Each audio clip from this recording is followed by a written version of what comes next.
please join me in prayer? Our dear Father in heaven, gather and make decisions for our community. Father, we thank you for the beloved Spirit that guides and directs us, and ask thee that thy Spirit might be here tonight to guide and direct this council. Ask thee to watch over this beautiful city and all the men and women that serve this city in many capacities. And Father, we ask thee for the blessings of the holiday season and Christmas, and thank you for this opportunity, and pray for these things in the name of thy holy Son, Jesus Christ. Amen. Amen.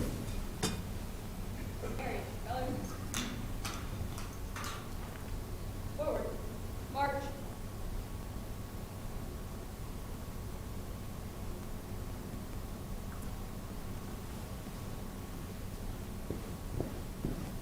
Colors. Read and colors. Now, will you please join us in the Pledge of Allegiance? I Pledge allegiance to the flag of the United States of America and to the republic for which it stands, one nation under God, indivisible, with liberty and justice for all. Carry. Colors. Right. Face. Forward. March.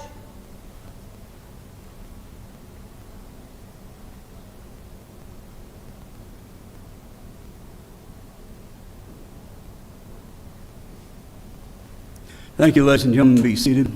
Let's give a big hand to Carl Albert JROTC. These are our future leaders, and all four of them plan to pursue college degrees and ROTC commission. So good luck to all of them. We now have several proclamations we need to do to honor some employees that are retiring. So I'll be down there.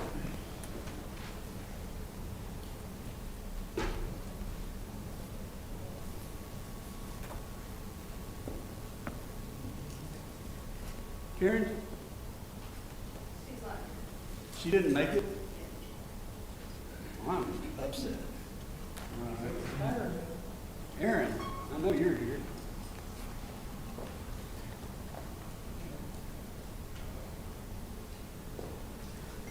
Punching out, are you? Yeah, absolutely. Oh, easy. You have to go back. This is Aaron Russell. He's been with our fire department for 25 years. Good guy. Decided to retire. So we've made it a habit here in Midwest City to honor those who have dedicated their lives to this community. So, whereas Aaron Russell began his career with the Midwest City Fire Department on January 20th, 2000, and honorably retired on October 31st, 2025, after rising through the ranks to serve as a fire major. Whereas Major Russell is known for his proactive, forward-thinking approach, positive attitude, constantly setting his company up for success by leading by example in professionalism, response standards, and the conduct expected in an officer within the department. Whereas he demonstrated strong incident management skills, capability of handling both single and multi-unit responses, including a notable evening in which he successfully managed 2 structure fires reported simultaneously throughout his career, maintaining excellent supervisory performance and adherence to department policies. Whereas Major Russell exemplified teamwork, hard work, and dedication, competing in combat challenge team, fulfilling administrative duties with diligence, and going above and beyond by contributing significant personal effort toward the long overdue repairs and improvements of Fire Station 4. Therefore, I, Matt Dukes, Mayor of Midwest City, hereby proclaim December 15th as Aaron Russell Day, and ask that all of you congratulate him on his retirement and thank him for his years of dedicated service to our community. You want to get started here?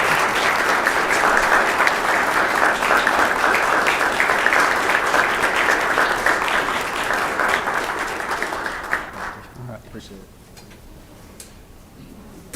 You want me to give him his flag?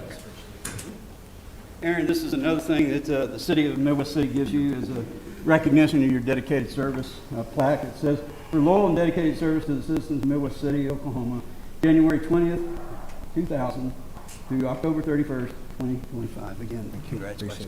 Thank you for being here. All right, thank you, thank you. Thanks, Rick.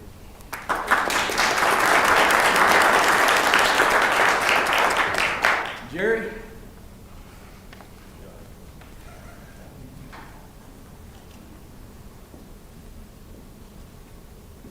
Man, all the guys I've worked with are punching out. You know? I know. What's up with that?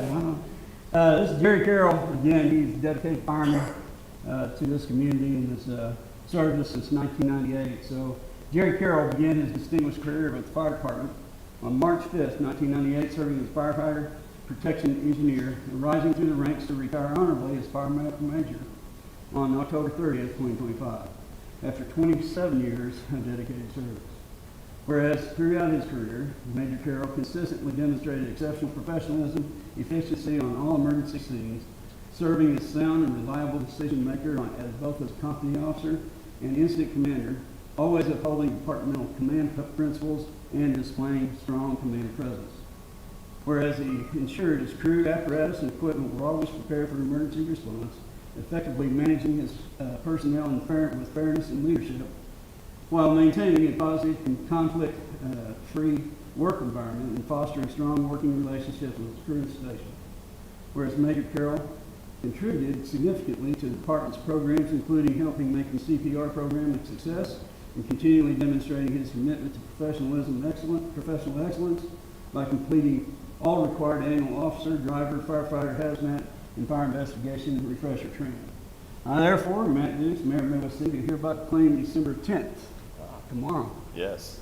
Major Jerry Carroll Day in the city of Midwest City, and ask once again that you congratulate him on his retirement and thank him for his years of dedicated service to this community.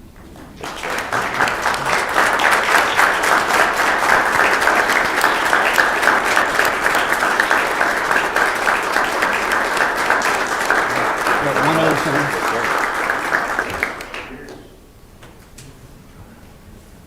Once again, the plaque and special recognition of Jerry Carroll for his dedicated service to the citizens of Midwest City, March 5th, 1998 through October 31st, 2025. Sir. Congratulations. Yes, sir. Thank you. Thank you very much.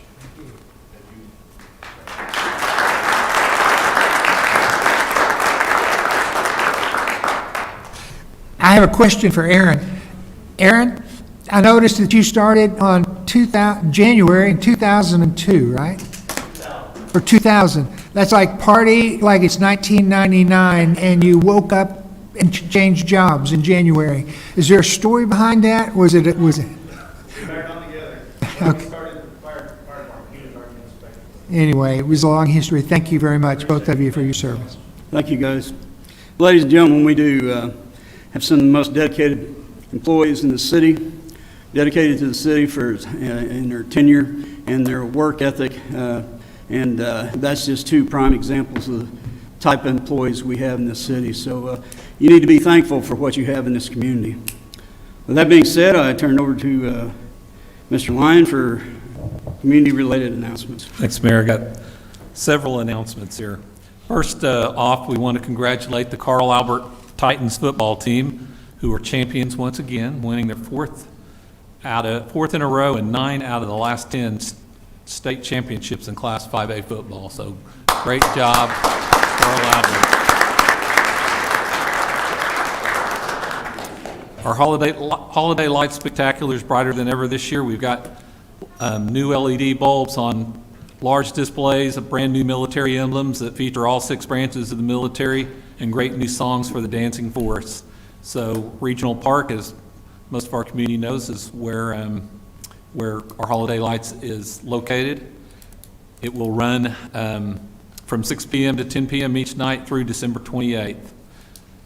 And also, don't forget, we have lights at Town Center and the Charles Johnson Park, along with the W.P. Bill Atkinson Park, all run together. It's really a cool place to take your family and go shopping when you're done. 29th Annual Martin Luther King Prayer Breakfast, January 29th Annual. So January 19th is this year's prayer breakfast at 7:30 a.m. at the Reeds Conference Center. And the theme is, where do we go from here? Keynote speaker is Dr. Ruth Ray Jackson, president of Langston University. Tickets are $30 each, or a whole table for $300. They can be bought through Eventbrite. There's sponsorships available, and if you would like individual tickets, you can see the city attorney. City offices will be closed on Wednesday, December 24th, Christmas Eve, and Thursday, December 25th, Christmas for the holiday, and then again, Thursday, January 1st for the New Year's holiday. Trash and recycling is scheduled for Thursday, is regularly scheduled for Thursday, which would be the 25th, will be serviced on Wednesday, the 24th, on Christmas Eve. So have your trash out on Wednesday if you get picked up on a Thursday. Trash and recycling is scheduled for Thursday, January 1st, will be serviced on Wednesday, December 31st. So New Year's Eve, put your trash out again if it's that Thursday. Compost facility will be closed December 24th and reopened December 30th. And it will be closed on January 1st. Household hazardous waste will be closed on Wednesday, December 24th, Christmas Eve, and reopened on Monday, December 29th. And then all services will be delivered as normal scheduled without interruption on the Martin Luther King Day. So that is all the announcements I have, Mayor. Thank you, Mr. Lyon. We now move into our consent agenda. These items are placed on the consent agenda so the council members, by unanimous consent, can approve routine agenda items by one motion. If any council member requests to discuss an item, or if there's not unanimous consent, then the item will be removed and heard in regular order. Chair to entertain a motion to approve. Motion to approve. I have a motion and a second. Any further discussion? All in favor indicate by saying aye. Aye. Opposed? Abstention? Motion carries. Move into our discussion items. Discussion item number 1, Mr. Lyon. Public hearing, discussion, consideration, possible action to approve a minor plat for the property located at 1015 and 1025 South Post Road, Midwest City, Oklahoma. Mr. Summers. Thank you. The subject property currently exists as 2 unplatted lots. The applicant is looking to develop the site as a dog daycare site. In order to construct the facility in accordance with our regulations, the applicant needs to consolidate those 2 lots into a single lot, which requires the minor plat before you today. The plat conforms with all of our zoning regulation requirements as well as our subdivision regulation requirements. We complied with state and local notification requirements, and we've not heard any public inquiries regarding this application. At the public hearing before the Planning Commission, there were no comments in support or opposition, and the Planning Commission unanimously recommended approval. Is the applicant here? Yes. Could they come up for a minute? Could you state your name and address for the record, please? Austin Moyer, 19257 Ranchwood Drive in Harrah. Brandon Llewellyn, 7301 South Harrow Road, Newalla. Okay, I have a question for both of y'all. Looking at the map that's up there, that little dirt spot behind your property, The oil rig? the oil rig. Yeah. When they were fracking over there up till just a couple weeks ago, they were getting there through your property. Is that correct? Yeah, there's an easement. We've already spoken to them, and they're going to be relinquishing their rights to the easement. Okay, my question then to you, Mr. Summers, and the city attorney, if they're going to relinquish their rights to the easement, how are those people going to get to that property? The oil property has road frontage on Mead, which is, or 10th Street, Mead and 10th at the intersection. So if they relinquish the easement, they would need to get a permit through the engineering department for a new driveway. Okay, I'm going to vote against that because, not because it's their business, but because those people over on Mead and Southeast 10th Street went through Holy, you can put a word in there, you figure out, when they were fracking. And that road over there will not stand up to all the traffic. And I think that's an awful lot to ask for those residents. That, number one, the state legislature took our ability to regulate that away from us. We can't do it. It's nothing against you guys. But if that's going to put the traffic on Southeast 10th and South Mead, I got wore out. And I understand those people over there were not happy with the noise. And you know where I live, as a crow flies, it's a half a mile. I could hear it and sometimes smell it. And if we're going to expect those people to take that traffic on those two streets, that Southeast 10th and Mead, neither one of those is improved for the kind of traffic that will be on that oil derrick. And that's my concern. I would say the closing of the easement is not necessarily part of this plat, but I do understand your concern. I mean, I guess the 10th Street is, I would say, is not constructed to current city road standards, and Mead probably, for the most part, is not either. Like I said, it's nothing against I'm a dog lover, but to ask those people on Mead, and is there something that we can do to make it for these people to have a business and not have the people on Mead and Southeast 10th Street have to deal with the traffic? So as far as we were concerned, we didn't even know they were going to relinquish their easement. That was news to us when we just ran into them. We were already going forward with the replatting and everything secondary to that, and then they approached us. It should not affect our business either way. I mean, obviously, we would like to have that extra space for the easement, but that shouldn't affect either way. Mr. City Attorney, you were involved in these discussions too early on with the oil derrick. Yes, I was. How do we fix this, that the people over there don't get victimized again? So as a lot that is sitting there where the dirt spot is, that's what I'm looking at, as long as they have ingress and egress access, there's not a whole lot that can be done. Now, how they have that ingress and egress access, it can be worked out in many different ways. But what the law does require is that they have ingress and egress to their location. So if their lot goes all the way down and touches northeast 10th or Mead or either one of those roads, then from a legal standpoint, that is adequate. Now, from a citizen standpoint, that's a totally different issue, and the reaction of those citizens. How we resolve that issue, I don't know the answer to that question right now. Why don't we reach out to the oil company and find out exactly where they're at on the development of that and see just how many times they're going to have to access that?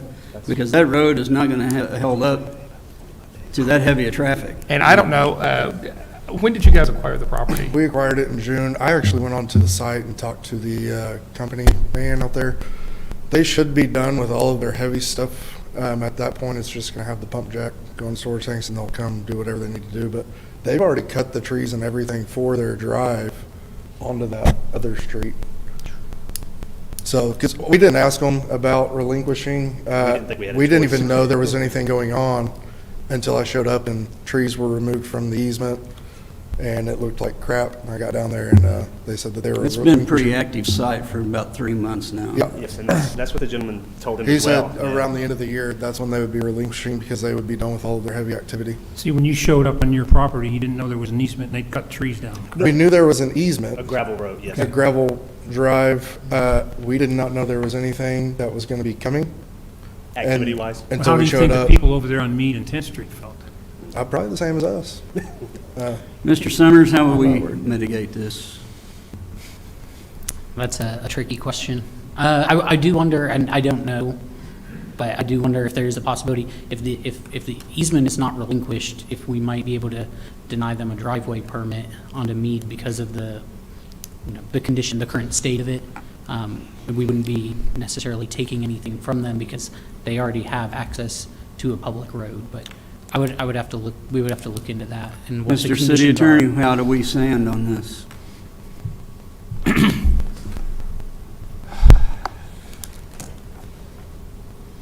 Not strong. And not harm these two gentlemen. Yeah, that is the $64,000 question, And to that's show why my you make 6 age. figures a year. Yeah. We do have the right to, whether it's deny them the driveway or to require either one of those two roads to be brought up to proper specifications, given the fact that they're going to be putting potentially heavier loads on there. We would have the ability to approach the oil company about that. Yeah, but the legislature's basically told us to leave them alone. Well, 98% you are correct. And, and here's the problem. For the oil company, if they don't like what we say, they'll go to the Corporation Commission. With all due respect to who's ever listening, they'll go to the Corporation Commission and get an order that tells us we can't do what we want to do. And that's the bottom line. I mean, that's always their backstop. And then we're sitting there looking at a Corporation Commission order that we can either A, attempt to appeal, or B, have to live with. And that's always what happens. It's been that way for as long as I've been doing this. How quickly were you all going to start building on site, or do you Well, have plans? pretty quick. We've been working with a boring company to get a quote to bore under the street for septic, which is outrageous. The one thing I do want to add about the whole like easement thing, we've already had our building and everything designed for to use both entrances. So we will have to adjust our architectural plans and everything to basically eliminate that, because we can't use that if there's semi trucks going down that either. So, not that that matters to anybody, except for us. No, it does matter. It really does. Well, guys, when are you ready to board dogs? When will you be ready to board animals? Ideally, 4 months Ideally. after we start building. we would love to be completely done and operational before summer. I wish you luck in that. Take good care of the animals. We will. 'Cause mine may be one of your customers one day. Everybody loves their pets. Thank you. Do you, I'm sorry, No, I'm go ahead. assuming you've done dog boarding for a while. I own 2 facilities already. I own one in Norman and one in Texas. Do you guys have any concern about that being so close to your property? No. No, the dogs are gonna be inside at nighttime, so when there is, I mean, excuse me, I don't live in the city, so I don't know the kind of noise that's putting out currently. But during the day, when it is operational and there's a lot of noise, there's gonna be workers out there on site with the dogs, so they're never gonna be outside by themselves. And they'll be enclosed in privacy fencing. So, and I'm not worried about spillage because they're downhill from our property anyways, so. Will it be a concern about the easement if they, Matt, if they were to give up the easement, is there going to be a concern about the company being able to get on off of Post Road, I'm assuming, to get back to do the work? Post. Off of Post? The easement they have comes off the post and goes directly to the drill site. Okay. So that would be, if they relinquish it, that would be the one they would relinquish. But they've already told you that they were going to do that? Yep. I guess with the idea that they were going to come in off of Meade or That's correct. 10th Street or whatever. Yes, that's Okay. correct. It was news to us when they told us that. Okay, hold that thought. This is a public hearing. Does anyone have anything to bring before the council concerning this agenda item? Hearing or seeing none, the public hearing is closed. So how do we fix this?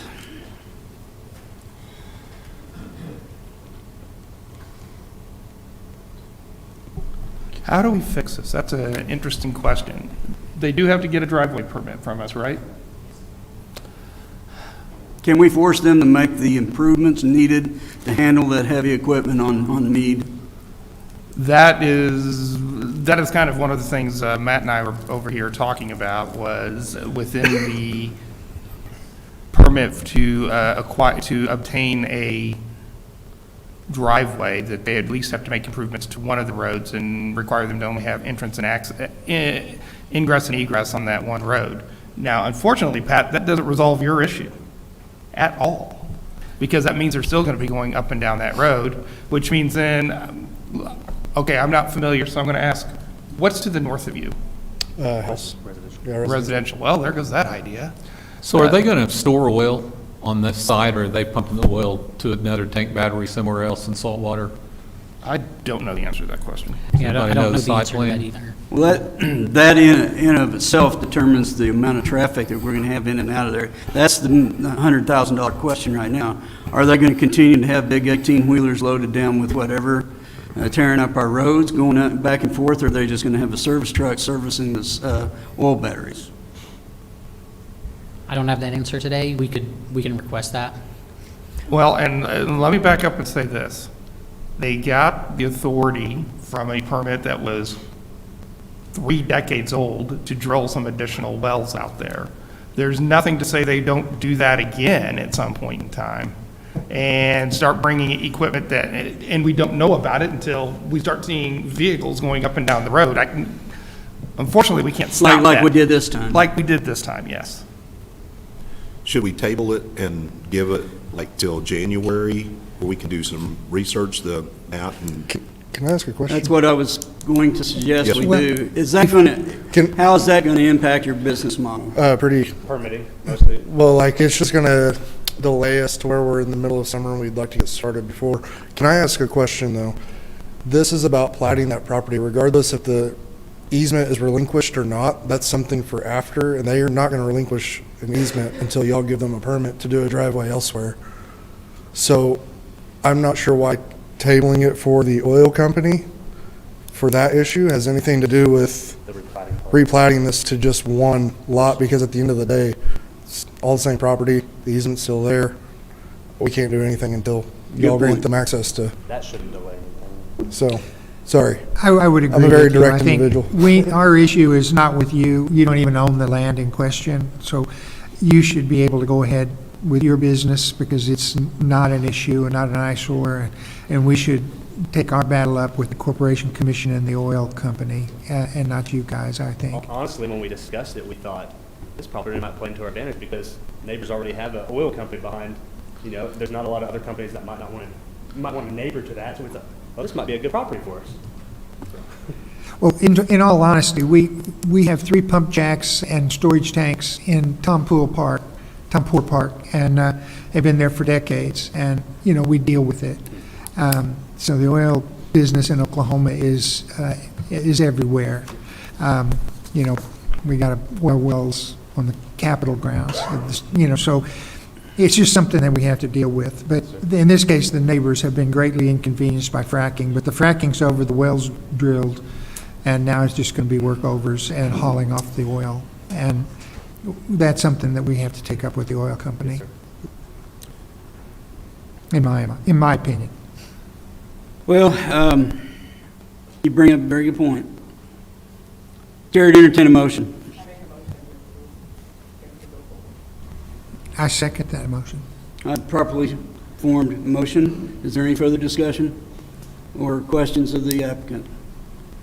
I'm going to require a roll call vote, Ms. City Clerk. Go ahead. Byrne, No. Maxwell. Yes. Thompson, Yes. Bana, Yes. Favors. yes. Mayor. Yes. There needs to be a caveat on this, Mr. Summers and Mr. City Attorney. We need to find out exactly what kind of traffic load we're going to be looking at. And if all legally possible, require them to make the improvements on that road to make sure that we don't have a road collapsing around us, okay? Understood. No, sir. No, we That's okay. completely understand. Property there that people probably wouldn't want to invest in, but I can tell you, I was getting phone calls up to almost midnight because they were running that derrick or whatever they were doing, and it was loud and it smelled too. So they wore me out for about 60 Yeah. days. We've been talking about it as well because we sit on our local neighborhood pages and like, oh, they're on our property taking that picture of the rig. So, We you know, understand. our hands are tied. We can't, the state legislature took away all of our ability to regulate them, and they basically came in and we either let them do it or else. So, And depending on what we find out, obviously we will work with the city, and Matt's Just- been gracious on Right lots there. of things with this, so. Just depending on stay in what we find contact out, with them, We'll please. adjust, yes. Well, thank you guys for being here, and good luck, and we'll figure it out. Thank you. Appreciate Thank it. you all, thank you. Yeah, we'll stand. Okay, discussion item number 2, Mr. Lyon. Discussion, consideration, and possible action on a resolution relating to the incurring of indebtedness by the trustees of the Midwest City. This will be the Midwest City Council in this part, in aggregate principal amount. Dawn, is that correct? Is it the city of Midwest City or the municipal authority? Is this correct on the verbiage? Yes, it is correct. It is the city of Midwest City. The reason it's the city of Midwest City is because the city of Midwest City still owns the infrastructure that is there. Yes, it will be a municipal authority, Later. loan? Yes. And so, but the city of Midwest City, as the owner of the actual infrastructure, needs to approve it. Okay. And in the amount of $1,811,000 in approved documents as necessary or required Mr. Streets. You know, explain. And please duly note that Mr. Streets does have a bow tie on. Thank you. Thank you. It is Christmas. It's Christmas. Honorable Mayor, Council, City Manager, this is another wonderful opportunity. Wouldn't have happened without Carrie's effort to work with the Oakland Water Resources Board. This is a 100% loan forgiveness money, which means that we will not be out of pocket anything, not even for the processing or the costs associated with the loan. It's all going to be covered. And the good news is this will help continue our effort to find some solutions and solve some of the problems at the Water Resources Recovery Facility associated with the media degradation, along with finding some other solutions. It's a wonderful opportunity for the city of Midwest City, and I'd be happy to answer any questions or ask Carrie to answer questions if I can't. Does anyone have any questions of Mr. Street? Chair to entertain a motion. Motion to approve. I have a motion and a second. Any further discussion? All in favor indicate by saying aye. Aye. Opposed? Abstention, motion carries. Thank you, Mr. Street. Thank you. Item number 3, Mr. Lyons. Discussion, consideration, possible action to approve a resolution and approve the Red Plains Sports Complex Economic Development Assistance Agreement among the City of Midwest City Economic Development Authority, the Midwest City Utilities Authority, and Stingray Volleyball Academy LLC for the development of part of Lot 4 in the Soldier Creek Industrial Park. Mr. Coleman. Good evening, Mayor Dukes and Council. The real estate agreement between the Utilities Authority and Stingray Volleyball, of course, was approved at the November meeting, and both parties have already commenced undertaking their respective obligations towards closing. There are 3 more components to the deal that must be approved before it's finalized, and the first of those 3, approval of the resolution allowing the city's participation in the Red Plains Sports Complex Economic Development Assistance Agreement, is before you tonight. And essentially the same item also appears on both the Utilities Authority and the Economic Development Authority agendas, save some wording for the titles that are appropriate to those bodies. Before a motion is made on this item, we wanted to provide a general overview of our commitments along with those commitments being made by Stingray. There will be time for questions before the owner and the developer are introduced so they can make a brief presentation about the facility. The commitments we are making that most affect our budgets are found on page 8 of the Economic Development Agreement. In Section 401, the Utilities Authority commits to rebating the net proceeds from the sale of the property following the successful completion and opening of the project as described. In Section 402, the EDA and/or the city, whichever is most appropriate, agrees to reimburse unanticipated expenses totaling nearly $100,000 for any extension of public utilities that are necessary that were not anticipated at the time the project was started. In Section 403, the city conditionally agrees to allow on-street overflow parking for special events and tournaments. Stingray's commitments are found on pages 1 and in Section 101 and in Article 3 on pages 4 through 6. In Article 1, Section 101.1, Stingray commits to entering into the real estate agreement to purchase utility authority property, which of course has already been completed. In Section 102, or 101.2, Stingray agrees to construct, equip, and complete a first-quality sports facility with at least 25,760 square feet of enclosed conditioned space.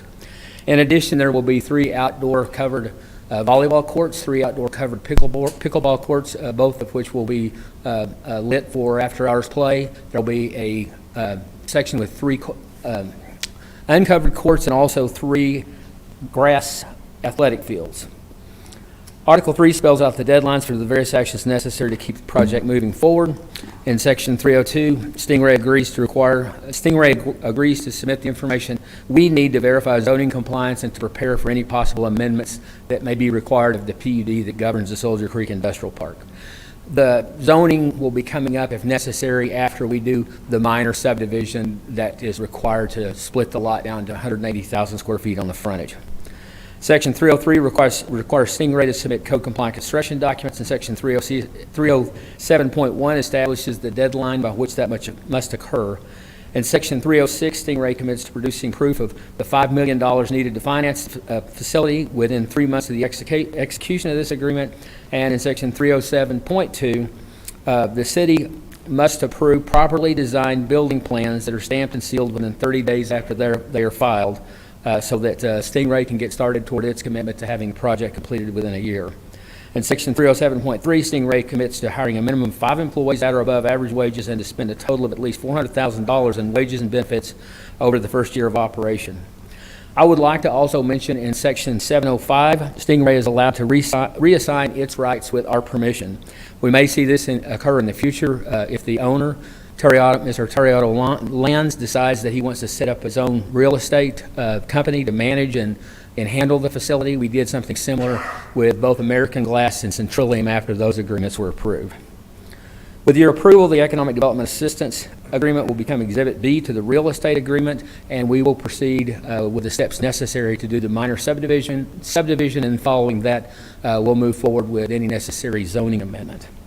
Now, we've been discussing this project for a long time, and you all have never met the fine individuals I've been working with. So tonight, we have both the developer, Derek Turner, and Coach Toriano Lands in our audience, so you can get to meet them, and they will also do a brief presentation about the facility. In the meantime, if you have any questions that I can answer, I'll be glad to try to do so.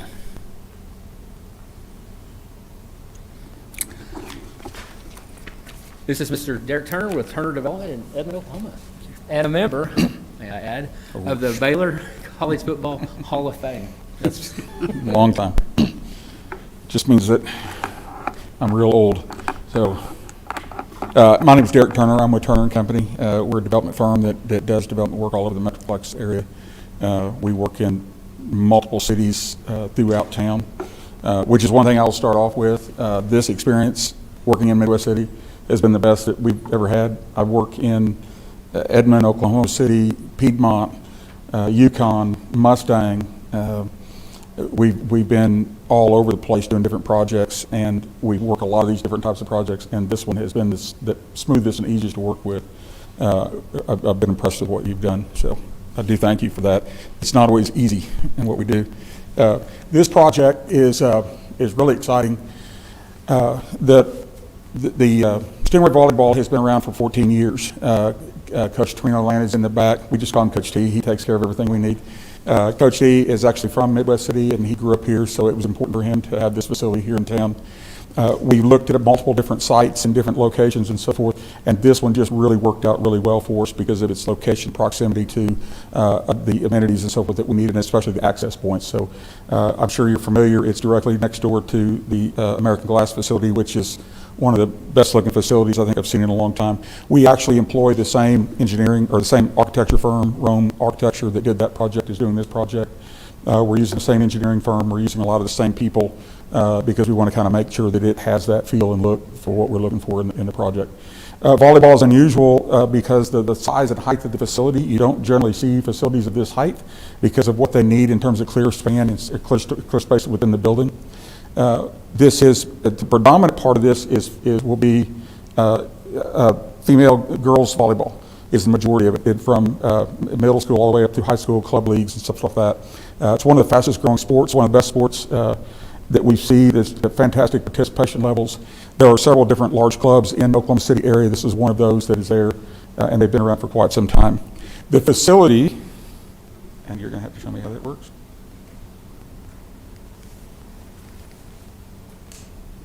To be smarter than me.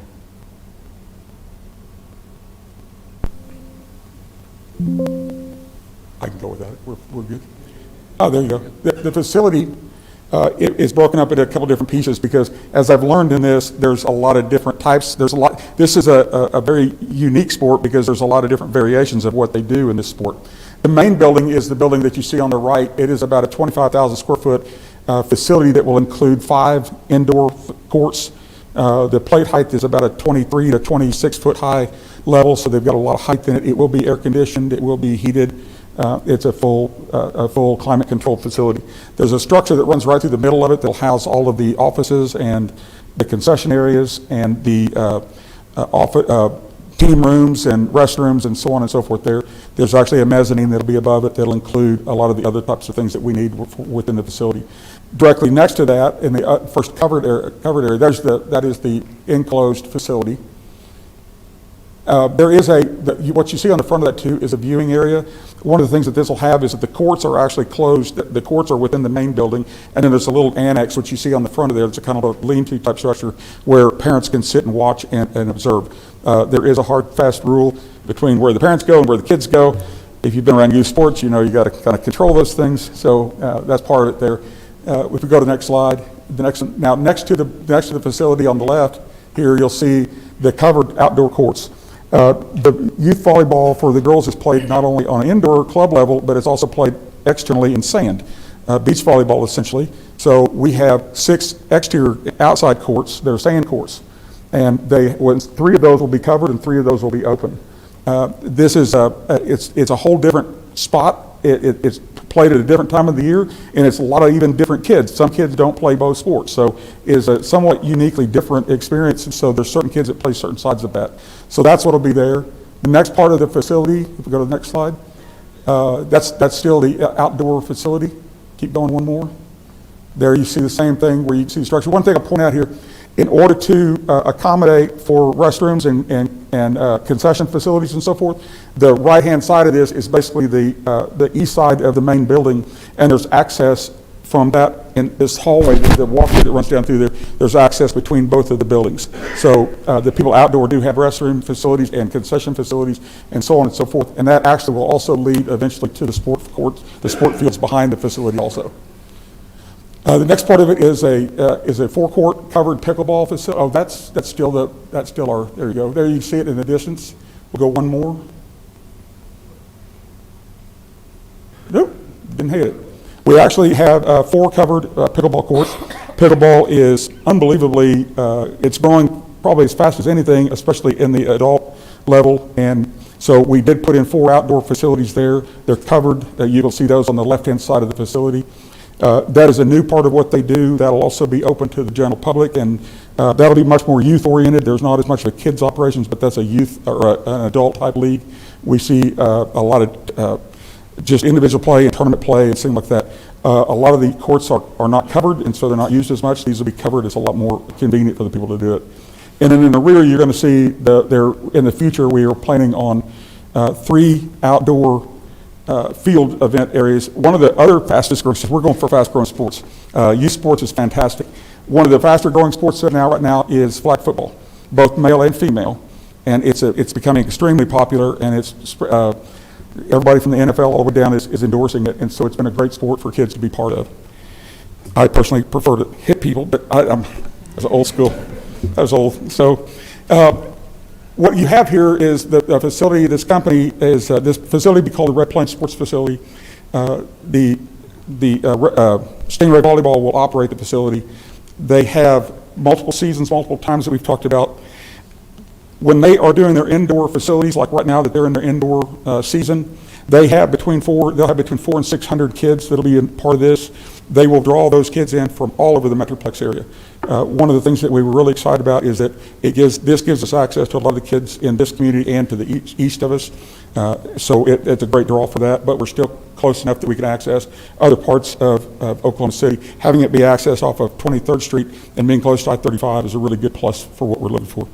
The beach volleyball circuit is another whole group of kids. There's another 175 to 225 in that group that'll be in that type of group that participates.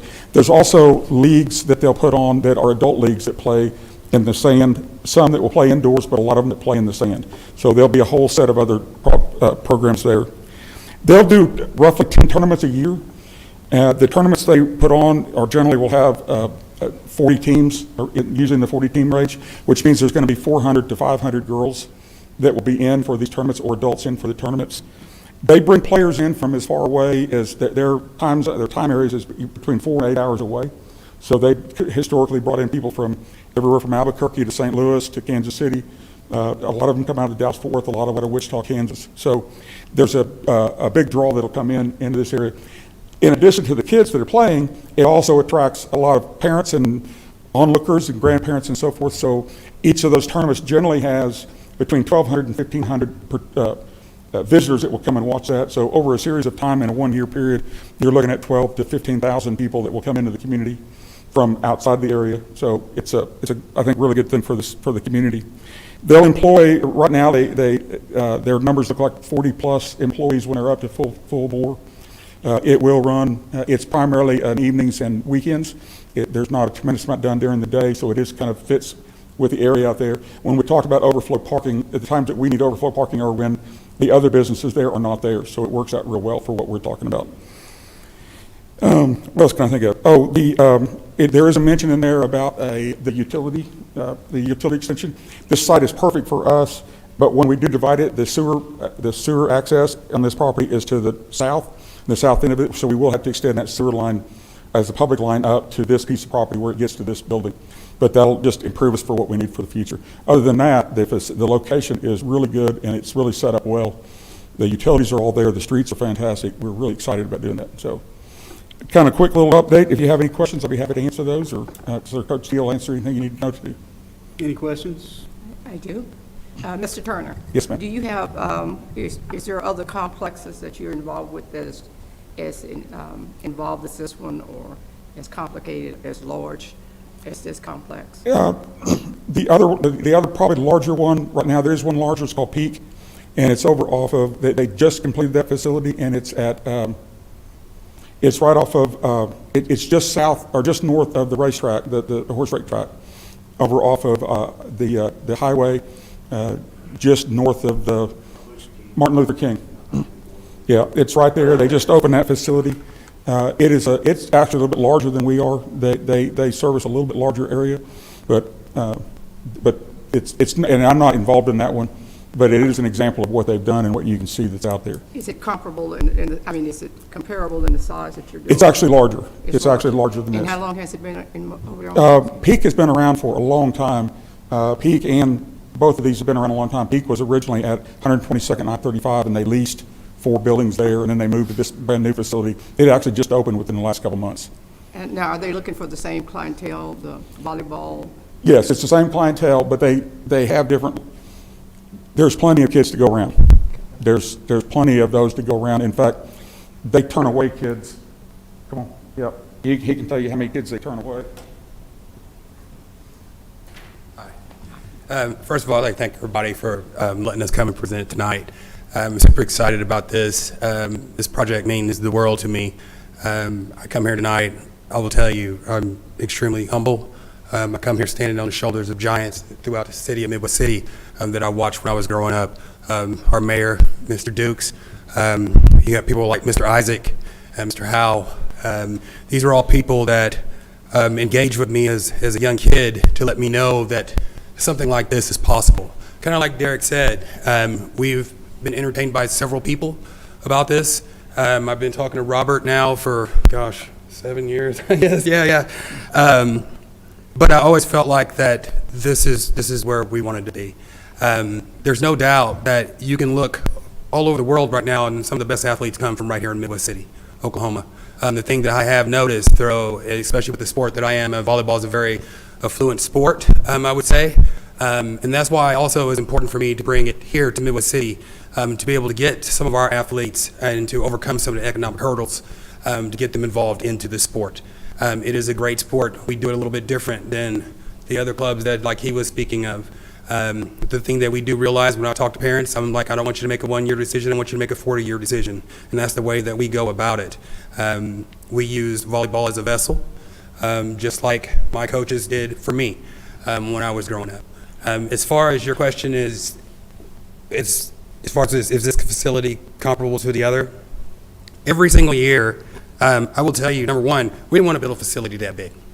I've done a lot of research over the years, and sometimes you can build them too big. And I don't want to have a trampoline park and a karate class and everything else to be able to keep this thing open. That is one of the things that we've done a ton of research on. Facility is basically, I'll tell you, is based off of a facility in Springfield, Missouri. We've been there several years. Right now, currently, which I'm really excited about, is that I don't have to go to Missouri to hold the tournament. I can bring this tournament home. This will be our 3rd year holding the Red Plains tournament. We are actually packed out. I think we have maybe 1 open spot left at this year's tournament. So it is just constantly grown, but we need to bring it here. But like I was saying, that was nothing that we were interested in, is building a facility that big. We wanted a facility that we could manage. We wanted a facility that would be useful to the community. And I think that we've nailed it. And just to follow up with the councilwoman's question, I think the concern was that would there be enough competition? Are we going to get enough people to fill the facility, given that there is one? Yes. So, okay. And that's the thing. This is the reason why we are at this doorstep right now, is because every year if there are tryouts, I probably turn away 200 and something kids. We just don't have the space. And like Derek said, it is the fastest growing sport in the nation right now. Basketball, girls basketball has taken a huge hit because of girls volleyball. And the problem is right now, and like I tell parents all the time, it's hard. These kids come in, they try out and everything, and then we can't take them all. Looking forward to this and the time schedule of building and everything, we do currently have 7 extra coaches on staff. The plan is once we break ground, we open up doors, we hit the ground running. And we do need this space. Can I ask 2 more questions? When do you expect the construction to be complete and have your doors open? Tentatively. My answer, ideally July. Of 2027? Of this year. Of this year? Yes, okay. ma'am. 2026, sorry, Yes, yeah. ma'am. I'm already in 2026. So. Oh, don't rush it, man. It's going by fast enough for me. And Coach, I have heard such wonderful things about you from some of my colleagues and city directors. Do you currently coach in the city of Midwest City, or are you outside of the school systems? No, I'm outside of the school system. Okay. What I do as far as running the program, it's very, very time consuming. The unique thing the reason why it is time consuming for me is that we keep our program at a level to where, I do know all the girls in my program, and I do like to show up and make sure that check in on their progress and things like that. Are you going to be the owner of the facility, or are you guys co-owners, or how's that working? I will be the owner of the You facility. will be the owner. I'm really ecstatic. This is going to be in Ward 5 on the northeast side. I want to thank you for being an advocate for women in sports, Yes, and then ma'am. also for being here in Midwest City. So thank you. Thank you. Thanks. Proud of you, man. Thank you, Mr. Dix. So, any other questions? Coach, I have one question. Yes, sir. What is your position on the open hand, underhand lift versus the two-handed pop that I'm just not any good at? I need to lift ball with my Okay, we open can go hand. over that after the meeting, though, but I'll show you how to lock. You'll But- give me the secret Yes, to I that? will. Yes, I will. But I will tell you, it's kind of interesting that you ask that question because, from when I first started this thing, the game has kind of evolved. And I think that's part of the reason why we see more people in it because, when we first started, when you set a ball, you could have no spin on the ball. Now you go to tournaments, you got an old coach like me, I go crazy on the bench because I'm like, that's a double, but they don't call them anymore. So it has been a lot more lenient. I think if some of you guys are familiar with the sport in its earlier stages, that, the only way you could score is if you did have the ball, which made for a very boring sport, I would say. So they've kind of changed a lot to where it's kind of fit and made it to where a lot more people can come in and participate. Well, I'm very supportive of the whole program. There is one serious question. That we have volleyball teams in all of our high schools, in Middale and in Choctaw and the surrounding communities, and some of them are pretty good. Will this facility have any impact, or does it potentially serve as a source of improvement for volleyball as a sport in our community and in our local schools? Yes, and one of our target areas is Midwest City High School and Middale, period. Like I stated before, I know we do have some economic hurdles that we have in this area, but we do provide a place for all Middale kids to play. We do scholarship a ton of kids from the Middale area to get them involved. Actually, this group of kids that we have right now from the Middale area, we have been just crazy impressed with how they've taken advantage of the opportunity. We do a deal to where, it's not free. We want to make sure they have some skin in the game. We fundraise every single month. We have kids that will pay for their total tuition by fundraising, but we do like the kids to have a little skin in the game. But at the end of the day, we do take care of them and take them. God bless you. Thank you. Sir. Any other questions? Chair to entertain a motion to approve. Move to approve? Second. I have a motion and a second. Any further discussion? All in favor indicate by saying aye. Aye. Opposed? Abstention? Motion carries. Thank you guys for being here. Thank you.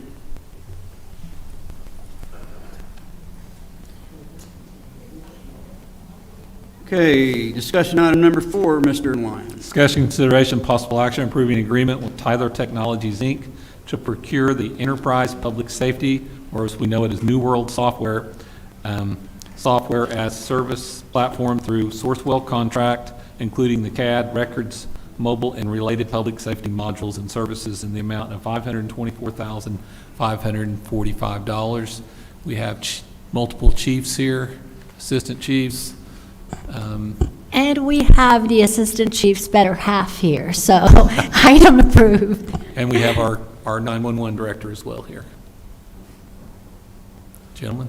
So currently, the technology that we're asking for back in 2009 on the current platform that we're on, it was between the platform that we're on and at that time it's called New World.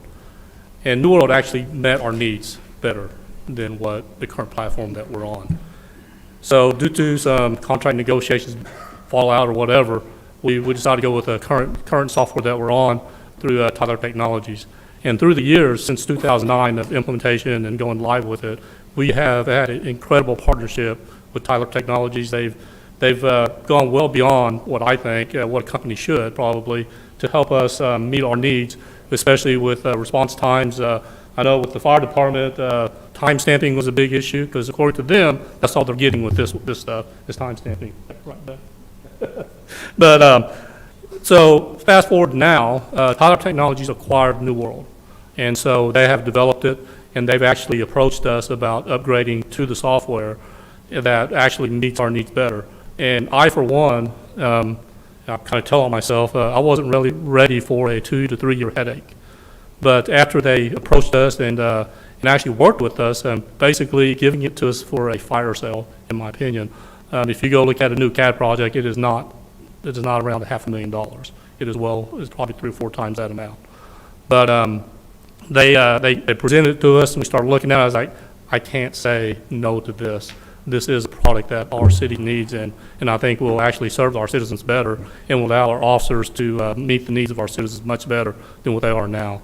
And so, this has been probably almost a year-long project that that between us, fire department, dispatch, and IT, and along with Tyler Technologies talking with us, and we also spoke with several of our current vendors, which y'all approved our FLOC, Real-Time Information Center, which that will integrate with this as well. Some of the stuff that we're doing right now will integrate with this, as well as probably one of the biggest things and the hardest things as law enforcement is information, especially from other jurisdictions. So with this software, if you looked at the deal, is there's surrounding agencies that are already on this platform, and so we can actually natively share that data instead of having to, hey, picking up the phone and say, hey, can you send me this report? So we can, the CAD sharing is good. This will be a hosted solution, so for some reason, if our dispatch center goes down, we can go up to Edmond, sit down at their console, and our dispatchers can log in and have all of our information. And so it's not they're working on their dispatch consoles, they're actually working on our dispatch consoles. And so we really think this is a step forward into the next evolution. Like I said, the current CAD is done well, but it's time to move forward. So any questions? So is this an all integrated system, RMS, jail, everything that we've had before? Yes, sir. The only piece that's not fully integrated is the accident module. The crash module, which the state has mandated their OCRs, and so that's their deal. And we've already had discussions. We'll import that data back into the CAD, into the RMS. So Chief Bebop, are we going to be able to get? Yeah, you're not getting off the hook, dude. Are we going to be able to get the adequate time stamping that was outlined in our fire study and get accurate times of the dispatch and on scene and all that through this system? Absolutely. This is one of the biggest outliers left over from the ESCI study from 10 years ago. And the technology using the Crew Force app, and it gives us back the AVL, or the automatic vehicle location, and then even the increase in technology with the geofencing. They can actually go in and electronically draw a circle around the fire station, and then also draw that same circle around the house they're responding to, so that when the truck breaks the fence, going in route on the call, the time is stamped. And when it breaks the fence again, arriving at the scene of the emergency, it records that on-scene time. So the technology has allowed us now to completely eliminate any human error for it.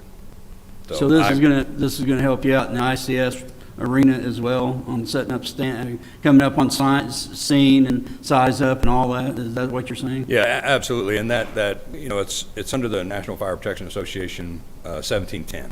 And that is that we need to be able to record and report our en route and response times for both fire and medical incidents. My last question is, we're going to be able to import this sucker and not have any problems?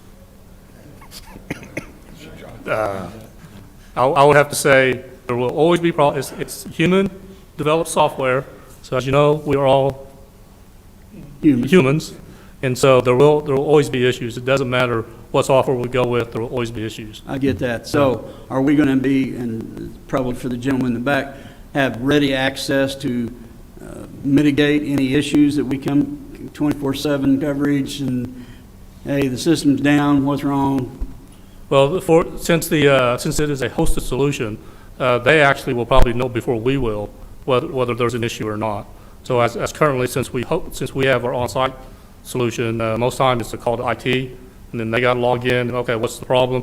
Whereas since it's a hosted solution, they have engineers, and maybe y'all can speak to that. I mean, I don't know, but from my understanding, they'll have engineers readily available to mitigate any issues that we have. So this is a good deal for the city of Midwest City. Absolutely, I believe so. Pretty political correct statement there, John. And just to point out, this didn't happen in a vacuum. We've been working on this for years, and we, even through the GO bond process, we put some money aside trying to integrate the Tyler, make the Tyler system, CAD system, do more things than it was really designed to do. And we just have come to a point, and I'm glad Tyler bought New World. So we've come to a point for a city our size and as progressive of things that we do from an IT perspective, from a policing perspective, from firefighting, it's time for this change. And this is a good opportunity to move the city to a new level. And it really very much will integrate with our Flock system and the real-time crime work that will be Any doing. further interrogation of Chief Goforth? The only thing that I would have is, how come the police is paying so much more than the fire guys? Well, the RMS is totally almost 100% ours. The fire department will not be using the RMS system. You shouldn't say 100%, it should be. Yeah. Because if so, you should be paying for it all, right? Oh, I agree with you. I agree with you. I mean, if the council wants to make an adjustment, I'm not against it, as far as the payment. Chair to entertain a motion to approve. Motion to approve. Second. I have a motion and a second. Any further discussion? All in favor indicate by saying aye. Aye. Opposed? Abstention. Motion carries. Thank you very much, Chief Goforth.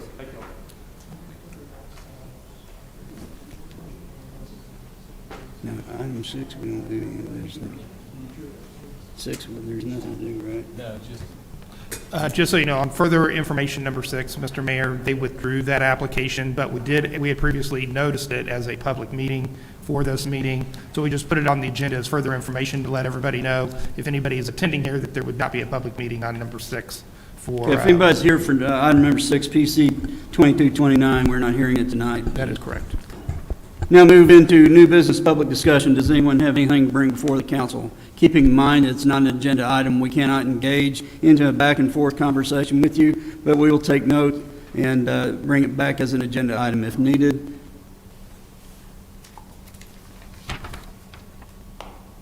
Mr. Farrow, did you want to address council? I want to say right now that being this is the, I guess, end of the year deal, 6 months that I've been coming to these meetings, I have learned a lot from you guys. I learned a report. My ultimate goal before I reach 100, which I am, bear in mind that I'm a disabled autistic man, so my ultimate goal is, as soon as Pat Burns' term is up, I plan on running for council and then do 2 terms of that, and then ultimately work up mayor, later county commissioner, and I'm not kidding about this. And before I reach 100, be POTUS. And if you don't know what that is President of the United States. That's actually my ultimate goal before I reach 100. Because beginning of 26, I will ultimately begin my career as an Oklahoma storm spotter, 37 years. And I'm planning on, in 3 years after that, retire, have 40. And I've been doing that since February 1st, 1990, when I was 16. So, not from here, but from Lexington. But ultimately, that's what I want to do. That's actually my ultimate goal. And that's why I've been coming, is learn from everybody. But I learned. So I want to say right now that Lex, Purcell, all them, no bearing on Midwest City. I've learned a lot more than this and that. So I just want to bring that out. Thank you for being here, sir. Does anyone else have anything to bring forward the council? Hearing or seeing none, we are hereby adjourned. I call to order the Midwest City Municipal Authority. We do have a consent agenda. These items are placed on the consent agenda so the trustees, by unanimous consent, can approve routine agenda items by one motion. If any trustee requests to discuss an item, or if there is not unanimous consent, then the item will be removed and heard in regular order. Chair to entertain a motion to approve. I have a motion and a second. Any further discussion?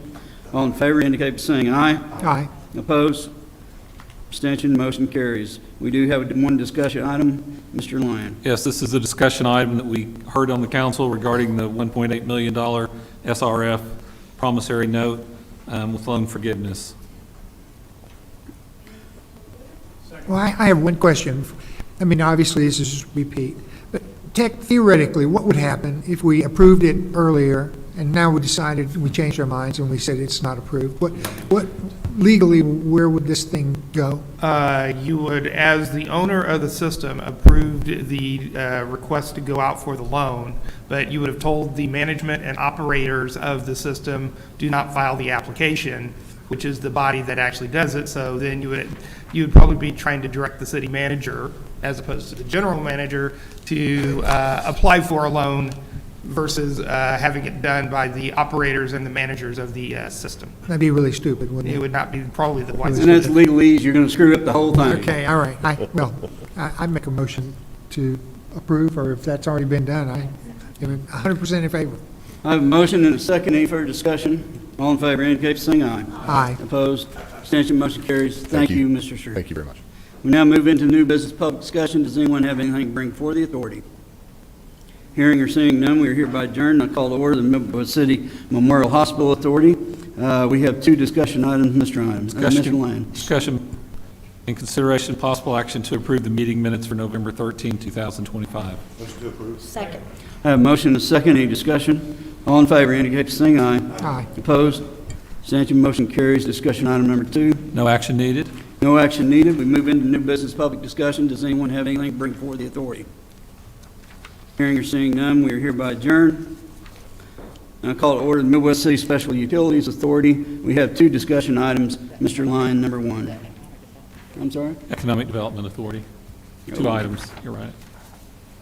Excuse me. We call to order the Special Economic Development Authority. We have two discussion items. Mr. Lyon. Discussion item 1, discussion consideration possible action to approve the special meeting minutes for October 28, 2025.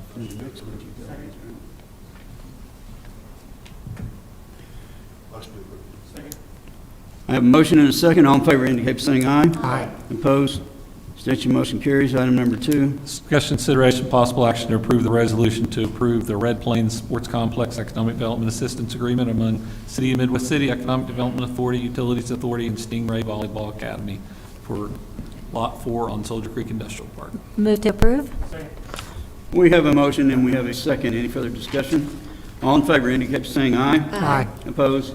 Abstention, motion carries. We now move into public discussion. Does anyone have anything to bring before the authority?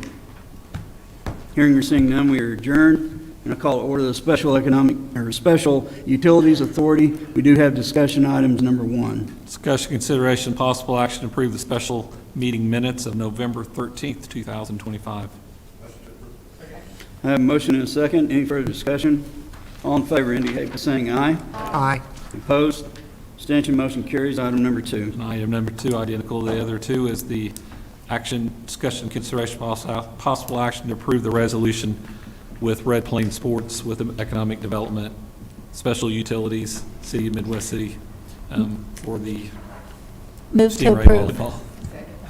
I have a motion and a second. Any further discussion? That's okay. We'll take care of you, Mr. Lyon. All in favor indicate by saying aye. Aye. Opposed? Abstention, motion carries. And now move into new business public discussion. Does anyone have anything to bring before the authority? Hearing or seeing none, we are hereby adjourned. Thank you for being here and have a good night. And in Midwest City, we still say,